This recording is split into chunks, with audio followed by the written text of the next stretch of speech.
Good evening all and welcome. Before the video begins, I would just like to shout out my Patreon. If you would like to receive some exclusive perks and other stuff, you can check out my Patreon. A link can be found in the description. I've improved and changed some of my rewards, also animated these little gems, which I think is really cool. And if you want to check out and support the channel, it'll of course mean a lot to me and I will love you forever. And you get your name at the end of the video. And other stuff. Link in the description. But for now, it's time to get comfortable. Hold on to your maps and let the darkness take control. My name is Shen, and I live in France. This happened in 2017. Me and my half-brother wanted to drive through France, through Spain, and then take the ferry over to Morocco to spend some time with my half-brother's mum, who still lives there. So we start the journey down the French Riviera. 3 days of driving is what we expected, including, of course, the 2 nights at a hotel. Everything's going well in Spain. It is time to take the boat from the port of Malaga and go to Morocco, where we arrive at Tangier. It was around 5:30 when we got to the hotel in Rabat, a city in Morocco. We are settling in and everything is fine, but this is when it starts to get weird. In booking our rooms, the hostess was very helpful and professional. However, with my brother, we're starting to find it quite curious. What time exactly are you leaving tomorrow? Do you plan to take breaks on the road? Where exactly are you going? Where exactly is your car parked? She tells us to clean the car, and we just make a remark between my brother and I without really dwelling on it. The hostess asked us which road we were planning to take to get to Marrakesh. She suggested we take the road towards Casablanca, and is very insistent there without giving us time to answer. She told us that it would allow us to appreciate a beautiful landscape, and sadly, we followed the advice. It was the next day. The car had not been washed, and my brother and I were getting very tired. We slept until midday, and we decided to visit a little bit of Tangier before hitting the road. It's 10 PM now, and after eating we decide to hit the road. I prefer driving at night anyway. It's far more comfortable and there's less traffic. Everything's going really well, and we decide to listen to music and take breaks on some kind of highway. Having dragged around a bit and it getting late, we know we have 3 hours of road left before arriving.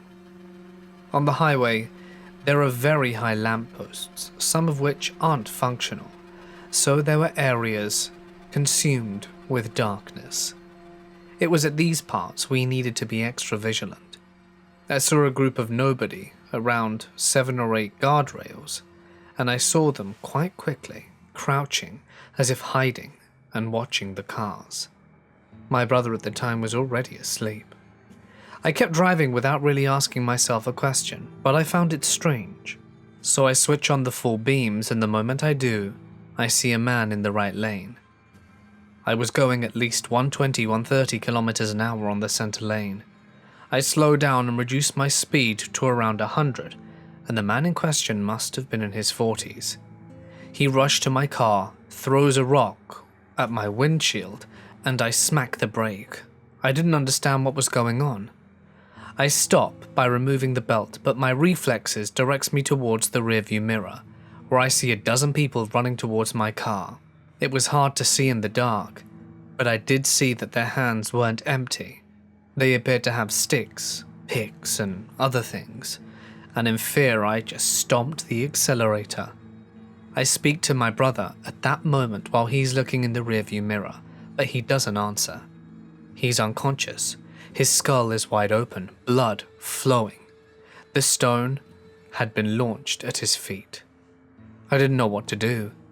I try to put my hand at the level of the impact he had on his skull to reduce the blood flow while driving. I cry out his name, but he doesn't respond and doesn't react. It's late with no one on the road. The few cars that I do see don't stop. I do not know where we are. Where's the hospital? What I'm gonna do? A man comes up to me, looks at me, and I wave to him that I need help, and he stops. For context, I speak a bit of Arabic, but obviously mostly French. So, when I speak to the guy, he clocks quickly that I speak French, and tells me in French where the hospital is. But me, in my panic, can't really follow the directions, and he offers to come into the car with me and drive. He says that he just needs to go get his phone from his car so that he can get an Uber back to this spot later. My brother and the hospital are the only goals in my mind. I didn't really think much of it. He says apologetically for not introducing himself and says his name is Saeed, and to take the first exit after about 10 kilometers. I introduce myself by telling him my first name. It was at that moment I heard a strange noise while driving. I thought it was his phone, but it wasn't. The phone he had went to collect was in fact a walkie-talkie. Now, as I said before, I speak Arabic, and even though I tried speaking a few words of it, the guy obviously thought I couldn't speak it, which is why he spoke to me in French. He, over the walkie-talkie, starts speaking in Arabic. And the thing is, I'm Algerian, and for the most part, I can understand most of it. He didn't know this, and Saeed says to the guy, "It's not them, it's not them, it's not the right first name." The guy asks him if he's sure, and Saeed says, "Yes, she told us that his name was Mark." "He saw your face," the guy on the walkie-talkie says. "We'll have to get rid of him anyway." And he gives him an address to follow. At this point, I'm frozen. I'm looking at my brother, who is still unable to move. I try to find a solution to get out of this situation and remain calm. Saeed tells me not to take the planned exit, but the next one will be much easier. So I followed his instructions. If I had refused, he would surely have suspected something. So we passed the planned exit. 2 minutes go by. The most tense 2 minutes of my life. I see a vehicle that appears to belong to a certain police brigade. It is necessary to let them know I'm in danger, but how do I tell them? I decide to put myself at their level, but Saeed said I mustn't. I'm trapped, 5 meters away, so I decide to draw their attention with a flash of the full beams. They see that my windshield is destroyed, and they stop me. It's at this point Saeed starts to panic, and says to be careful and not get their attention, but at this point it was too late. They signal me to stop, and Saeed just says to me, "This isn't over," and runs from the car. I go to them in panic and explain the situation as best I can in Arabic. They call an ambulance, which arrives quickly, and my brother is brought to the hospital and immediately is transferred to France, to the Toulon military hospital, in which he will be put into an artificial coma for 3 weeks. His skull had been broken on the right side above his eye. He lost sight of the right eye, and today everything is better. He regained his sight little by little and slowly recovered. Saeed had not been found, but the man who threw the stone of 6.4 kilos was found and identified, and is known for several beatings in an organized gang, and is serving a 40-year prison sentence. And the most shocking revelation is yet to come. The woman who was the hostess was part of the coup, but she vanished. The inspector explained their way of working to me. The hostess spots people passing by the hotel who are foreigners. When she asks where the car is from and where it's transiting to, she gets their license plate so that they can recognize the target, which is why she asked us to go on the road via Casablanca. They rob people, get rid of them and take their cars. However, I explained the conversation between Saeed and the man who threw the stone. When he said to them, "It's not them, it's not the right name," the inspector told me that we were very lucky, and that he could not explain the situation to me on that. Perhaps they caught my brother's name, not mine. I decided to do some research on my own, and there have been stories like this where family and infants were attacked, but only the infants vanish. Trafficking, no doubt. In the end, I think they were wrong, because when the hostess asked us what time we were going to leave, I said we were leaving around 5 p.m, but we only left the hotel at 5, and we didn't hit the road until 10. They had our license plates, but not the people they expected, and the group of criminals were probably expecting other people than us. My family were driving on the rural main road of Poland. We're Polish. And next to our car was this truck delivering large concrete pipes. We drove next to this truck for perhaps an hour, maybe two. I was a teenager and not really paying attention. My dad figures we stop at the next gas station for a quick toilet break. As I exit the car, a pair of bikes drive past the gas station. I noticed this because they were loud as hell. So we do our P's and stuff and get back on the road. About a mile or so down the road, there's been an accident. Turns out the bikes had caught up with the truck, and as they were about to drive past it, the large concrete pipes fell off the truck and smushed the bikers. Maybe they weren't fastened properly, or the truck swerved. I'm not entirely sure, but there were dead bodies, and blood was everywhere. I still have a hard time thinking what could have happened had we have not stopped for that break.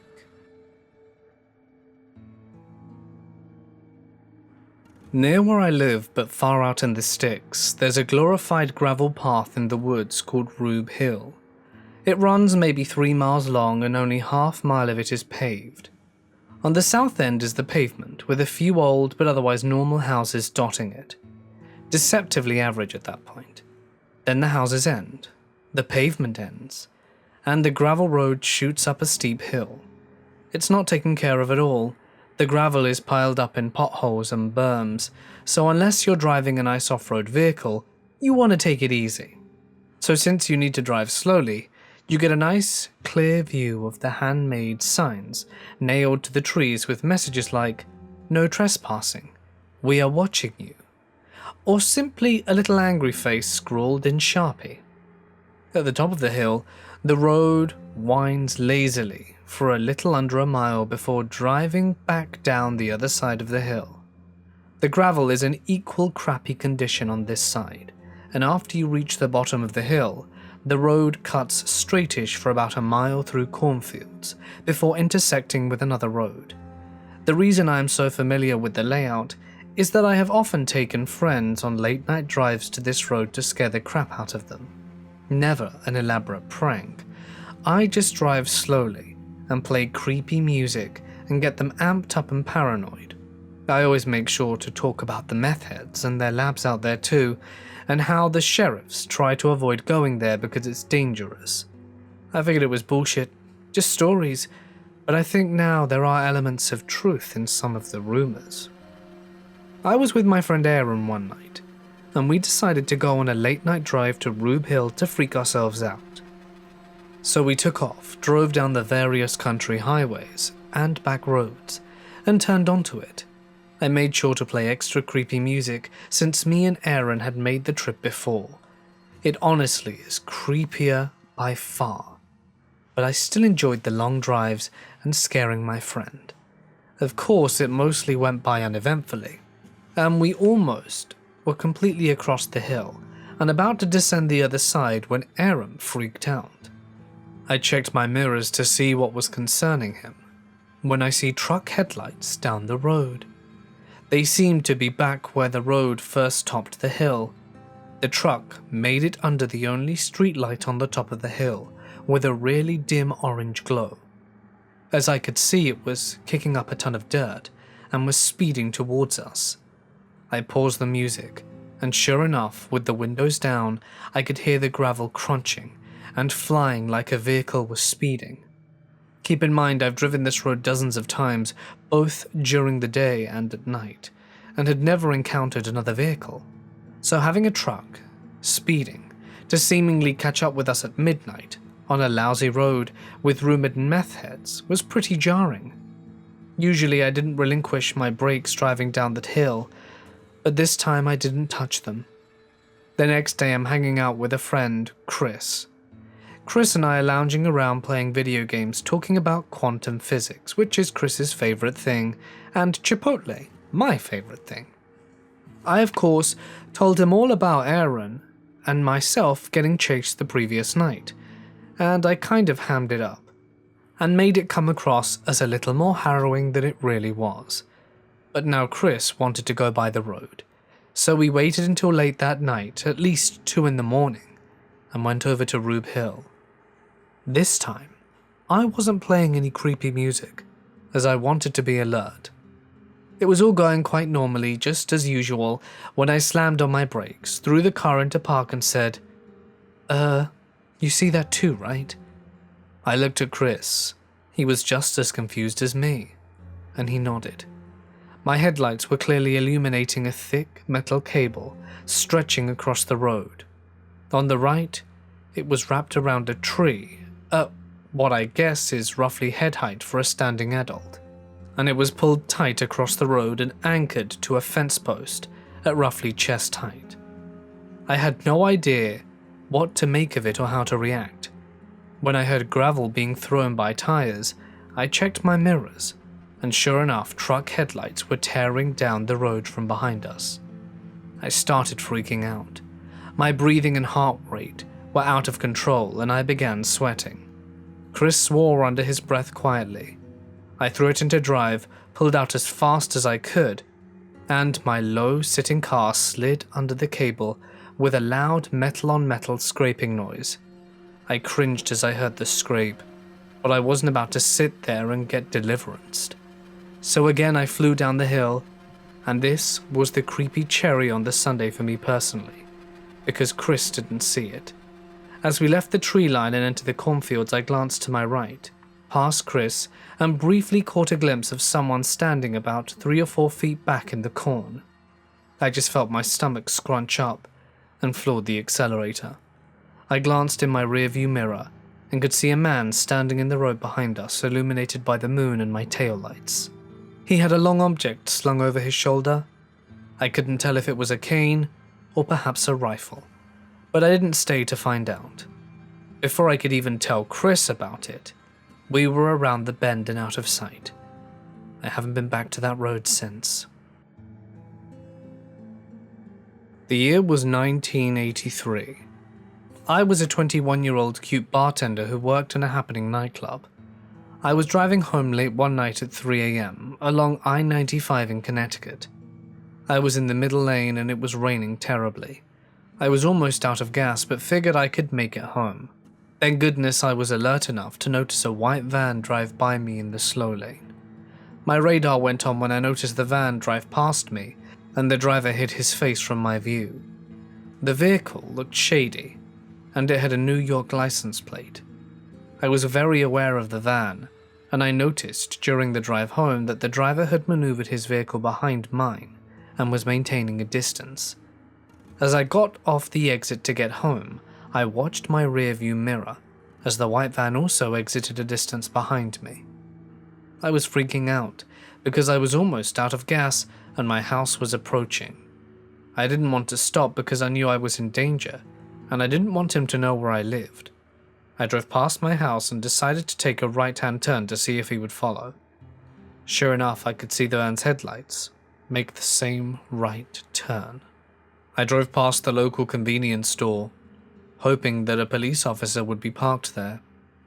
The area was dark and deserted. I chose to drive to the local police station, which was about 7 miles away. I remember the terror I felt during the long drive. It was 3:30 a.m., pouring with rain. My gas tank is on empty, and the town was deserted and cell phones hadn't been invented. This white van followed me through several neighborhoods. I took a right-hand turn onto the road where the police station was at, and he continued to follow me. I parked my car in front of the police station and ran inside. I noticed the white van speed away. I remember that when I ran up to the policeman to tell him what happened, I was paralyzed and couldn't speak. I think it was the only time in my life where I was paralyzed and couldn't talk from the terror. So, that's the happy ending. I made it to the police station. My car didn't run out of gas. Perhaps the lesson is this story is preparedness. Always be aware of what's going on around you, and make sure you have enough gas and cell phone power when driving, especially at night.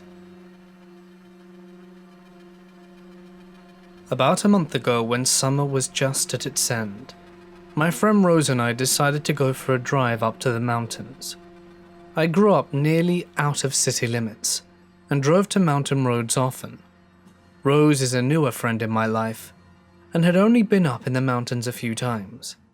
I was eager to show her how cool it was at night, especially when you're heading back to town, and you can see all of the city lights as you're leaving the foothills. I love listening to creepy videos and watching scary movies, which may have been a big help for Rose and I on this particular night. We headed up in my van, a dependable '03 Toyota who had made the journey with me dozens of times before. There's a part where the pavement ends and the gravel road takes you deeper into the mountain. Just beside this stretch of asphalt to gravel is a stretch of dirt that people used to park their cars, trucks and trailers on. Rose and I drove by and noted that the pullout was empty, as was normal for this time of night. It was 10 p.m, the sun had set, and the lights with timers had all turned on in town. I'd never seen any of the lights up the mountain though. Almost every farming field on the mountain is fenced off with a locked gate that will say private property, normally with bullet holes in the metal to show that the owners are armed and generally pissed off at idiots that try to break into their fields. Every field in the mountains is watered with a center pivot irrigation system. Those are the long, repeatedly arched systems with metal frames and wheels that are commonly seen all over the United States agricultural districts. I'd seen a few irrigational systems in town that had lights with timers on them, so at first I wasn't too surprised when I saw one light in a field. We'd only gone a quarter of a mile in by now, but then I remembered that not only had the light not been there before, it was in the wrong place. Oh crap, I sighed, which was probably not what Rose wanted to hear in the middle of her first nighttime mountain excursion. "What's up?" Rose asked. Well, I know farmers are harvesting now, so I guess a light in a field makes sense, but at the same time I've never seen one like that before. I say that, gesturing off to our right, where there is a very random amber light at the edge of a field. It's dark enough that I can't see fences or any of the big boulders around it, but I was familiar enough with the mountain to know that it was the edge of the property. I started to tap on the wheel anxiously, as I was filled with mixed emotions. I was eager to keep going, because the mountains were going to be beautiful in the half moon, and Rose had never seen them at night before. At the same time, my brain told me that if I'm going to listen to a few dozen hours of horror stories per month, I'd at least better get some meaning out of them. Hell, I'm sorry, Rose. I'd keep going if those were tractor headlights, but I've never seen just one light right there, especially in that field. I've never even seen it farmed, so it wouldn't even make sense to waste money or energy lighting it. Rose is amazed and didn't mind that we were turning around only a quarter of a mile in. We turn and head back towards the asphalt.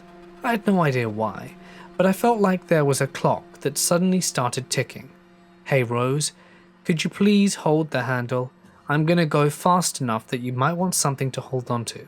I promise we're safe."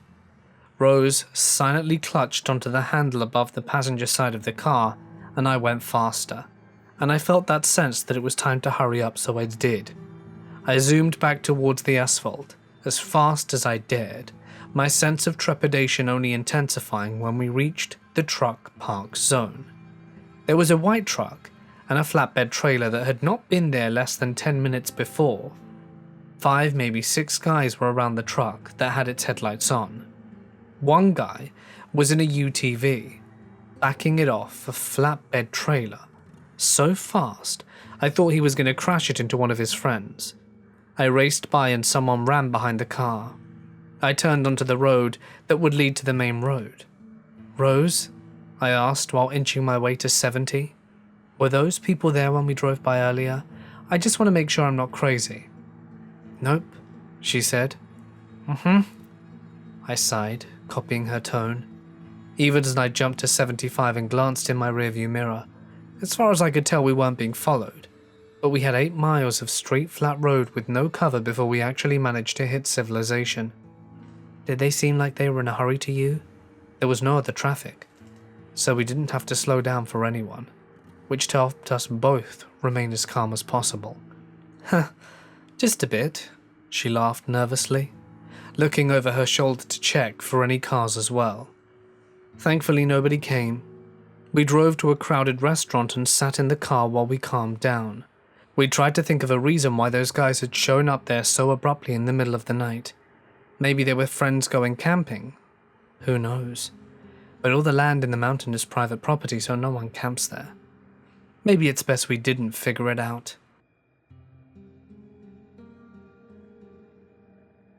I was 17 years old and lived in a very small rural community of Central California. It was late spring of 1996. My best friend and I were bored and decided to take a drive, something we did frequently. Bear in mind that where I lived was basically surrounded on one side by mountains and the other by over 80 miles of flat, sandy valley. It was around 11 p.m. and we had been driving out towards the valley on a dirt road for about an hour, descending down into the valley from the hills. I spot a glimmer of reddish-orange light. We of course drive another 20 minutes towards the glimmer and come upon it. Coals. The glimmer was embers or coals of a fire. Where we were there was nothing, and I mean nothing, no bushes, no trees, no hills, nothing for at least 10 miles in either direction. Flat. We shined a handheld spotlight all around and didn't see anybody or anything.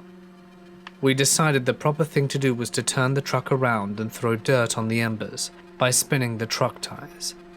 As my friend backed up the truck, I looked out my rolled down window, and not 5 feet from me was the largest man I've ever seen. Black, shirtless, bald, wearing only denim shorts, at least 6'5", 300 pounds, and staring right at me. I yelled, "Drive!" and without even looking, my buddy tears out of there. When I catch my breath, I explained what I saw. He's still driving to 50 to 60 miles an hour on a dirt back road towards town, which at that speed, we could easily reach town in 30 minutes. Of course, my buddy never saw anyone, and he and I both think I'm losing my mind. Remember, there was nothing outside there beside the coals, no car, no motorcycle, nothing. No way for anyone to be out there other than by foot. I should also mention that heading back to town, there are a large number of dirt roads in, and I'm talking hundreds. Trails, roads, hills. Hell, we were in a 4x4 and could have made our own road if we wanted to. We ended up coming down a rarely used dirt road, and on the last curve before the pavement, just outside of town, the same man steps out from behind a tree, looks at us, shakes his finger and head at us as if he were scolding a child.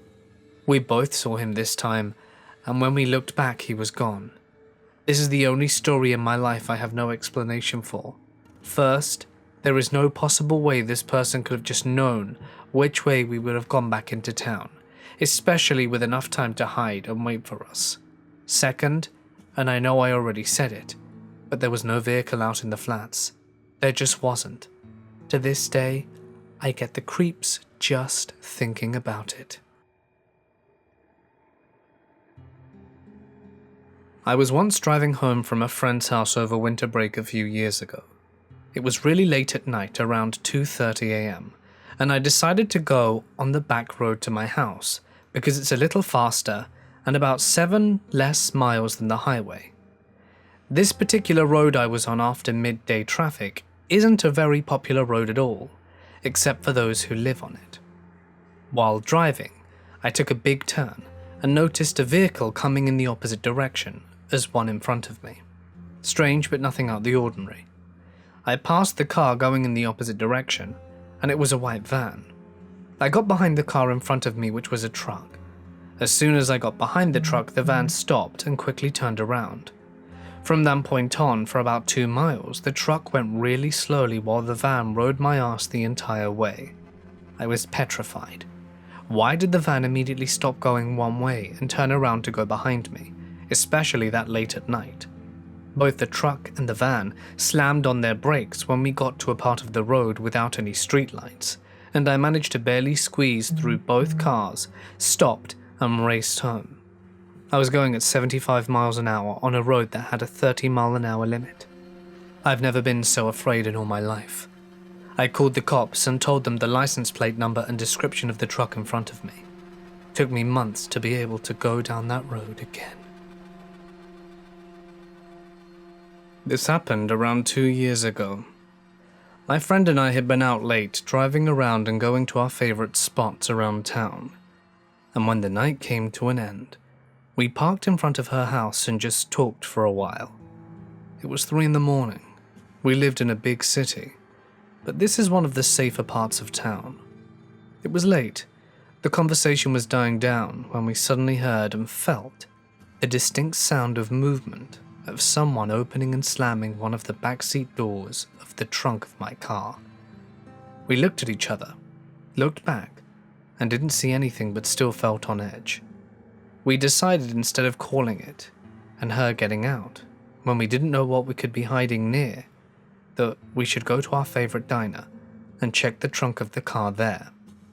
Let me cut in real quick to say this isn't a paranormal story, but you could say that this is where it starts. It's what led to the night continuing instead of ending as we planned, and ultimately what led to the events that followed. The diner is a popular spot in town, open 24 hours and always busy. We befriended a few people who worked there and definitely felt it was the safest place to check my car. One of our friends who worked there checked with us, but there was nothing in the truck. We thanked them and headed down the hill back towards the home. We were just a few blocks away from where we live, stopped at a red light, and trying to joke off our little scare when we noticed him. We're in the left lane. He's in the car next to us. In the right, a blue Camaro with a modified engine. He was distinctive, bright blue eyes and several tattoos on his arms and face that we could see. The one I remember most vividly is the red teardrop tattoo underneath his left eye. Our windows were up and our doors were locked. He rolled down his window and started catcalling us. We laughed and ignored him. This was normal. We could see his friend in that front seat laughing too. Then his catcalls changed. "Hey, I'm not from here. Come hang out. Hop in." We started feeling a little more uncomfortable. We double-checked to make sure my doors were locked. The lights were taking forever, but it was a straight shot to my friend's place. That's when he got out the car, keys still in his ignition, and engine still on. "Hey, I'm not from here. I'm not from here," he started yelling as he banged on my passenger window and pulled on the door handle. He was leaning down and looked into the car. "I'm not from here." The light turned green. He was still standing at my passenger window. I looked at my friend, looked at the light, and zoomed off, crossing into the lane furthest to the right. I wasn't going to lead this guy to my friend's house, and the police station was only a little less than a mile away. Right as I turned, he zoomed up behind me, and I knew he was trying to rear-end me, and would have if I hadn't have moved right then. I sped off towards the police station, him following behind. He gave up on trying to rear-end me, and switched to the left lane, swerving and trying to ram my car off the main road and into the cars parked on the side. His passenger window was down, and he was still screaming, "I'm not from here," intermixed with a few choice curse words. He was still trying to ram me, and I still didn't know how I managed to avoid him and avoid hitting any of the parked vehicles. The police station was only a few blocks away at this point. He tried to ram into my car again. I swerved away slightly into one of the residential streets as he continued forward, and I turned that swerve into a turn and zigzagged through the side streets. We heard his engine as he was searching the area for us. We took the side streets slowly, keeping an ear out for his engine, and parked with the lights off for a few minutes, if we felt he was too close. A while later, we made it to the police station and pulled into the emergency zone. The entire chase took less than 5 minutes, but it felt like hours. We dialed 911, something we hadn't thought to do at the height of it all. One came outside to escort us to our homes. There were squad cars waiting at the end of my friend's block when I dropped her off. Our escort followed me home to make sure I arrived safely. This is the only part of the night I have a picture of, the police escort. I haven't had an experience like this since, and I've been more careful about being out late at night. I've seen this guy with the face tattoos more than once since then. A few months ago, he was a passenger this time staring into my car. I didn't notice anything until a different friend started making faces at him. I saw him, saw his big blue eyes and his red teardrop tattoo, and immediately told my friend to stop and get us out of there. I didn't need another experience like that again. To the man with the teardrop tattoo and the blue Camaro to match, let's not meet.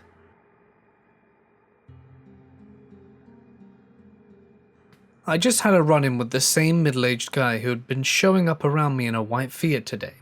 Here's the backstory. The first time I saw him was while I was sitting at a red light near my house with my windows down a month ago. He pulled up next to me and started talking to me about how nice my car is, asking if I race it, and other questions along those lines. Totally didn't seem creepy at first. However, some days after that, I took a back road to my now previous job. As I'm coming down the road, the same car with the same dude pulls out behind me from an empty business parking lot. I could definitely tell it was him from looking in my mirrors. He continued to follow me to my work, but continued on straight when I turned into the parking lot. Little weird, I thought to myself, but hey, coincidences do happen, so I wasn't sweating it. Sometime after that, my buddy told me about an awesome Korean restaurant he went to, so I decided to take my girlfriend on a date there. Mind you, this restaurant is a good hour's drive away from my house and a totally different direction than my previous work. Probably 10 or so minutes away from the restaurant. Yet again, the same dude pulls behind me in traffic, doesn't pass me, just follows until I turn in and continues on straight. This is where I really start to get a weird feeling. Seeing someone in the same city isn't that weird, but I've now run into the guy in 3 very different areas. Now fast forward to today. I'm working a new job installing patio covers that require my boss and I to work in different customers' backyards, so I drive to the customer's house 1 city over and get to work. The day went well. I cleaned up and walked from the customer's backyard to the front where my vehicle is. As I'm walking to my car, I kid you not, this dude is parked out front of my customer's house, on the street in this same white Fiat. This really creeped me out, so I kinda hopped in my car quickly and got ready to leave. However, he starts talking to me and said/asked almost exactly the same stuff he did the first time. How nice my car is, if I do street racing, and what had been done to my car. After a few questions, he drove off. In other words, he parked in an empty church parking lot up the road by the intersection that I needed to leave through. When I start driving, sure enough, I roll up to the stop sign and he pulls out behind me. At this point, I'm just not liking this situation at all. I didn't want this dude potentially following me home, so I got on the gas and got as much distance as I could from him safely. I really hope not to see the guy again. I could be overreacting, but I feel like there's no way this dude just accidentally follows me 4 times in a very spaced out location in a somewhat small span of time. It just doesn't seem right. It's not like I drove a Ferrari or anything. I had a Miata and a Focus ST. Nice, sure, but nothing really that special or out the ordinary. I used to work as a paramedic in a county an hour away and 2 counties away.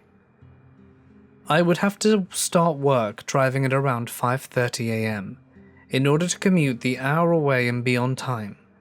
This day, I was one of the only cars on the road, which was normal. I pulled up to a traffic circle and noticed a van sitting in the circle waiting, but there was 0 traffic. I found this odd and pulled up next to him and continued through the circle. He then began to follow me to the interstate, which I didn't think anything of. I was driving for about an hour and remember seeing someone near me as I went in and out of a pack of cars, still not really thinking much into it in my early morning brain. I pulled off the interstate and saw the van behind me. Now I was like, what are the chances of this guy following me for an hour to get here? And I became alert. I decided to pull into a gas station to see if he or she were following me, and of course it pulled in behind. I noticed it parked facing the storefront with its lights off, just outside of the lights of the parking lot. At this point, I'm very concerned. It was Sunday, and I remember this because Chick-fil-A was closed. I got back in my truck, and it began to follow me again. I shot one parking lot over to the Chick-fil-A and began speeding around the building in an attempt to get behind the van to get a tag.